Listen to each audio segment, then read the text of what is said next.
شروع اللہ کا نام لے کر جو بڑا مہربان نہایت رحم والا ہے۔ سورج کی قسم اور اس کی دھوپ کی،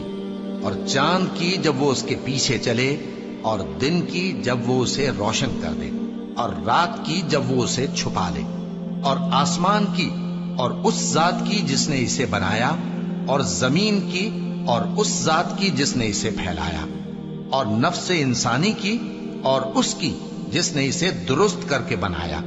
پھر اس کو بدکاری سے بچنے اور پرہیزگار بننے کی سمجھ دی کہ جس نے اپنے نفس کو پاک رکھا وہ مراد کو پہنچا، اور جس نے اسے خاک میں ملایا وہ نامراد رہا۔ قوم سمود نے اپنی سرکشی کے سبب پیغمبر کو جھٹلایا۔ جب ان میں سے ایک نہایت بدبخت اٹھا تو اللہ کے پیغمبر صالح نے ان سے کہا کہ اللہ کی اونٹنی اور اس کے پانی پینے کی باری سے خبردار رہو، مگر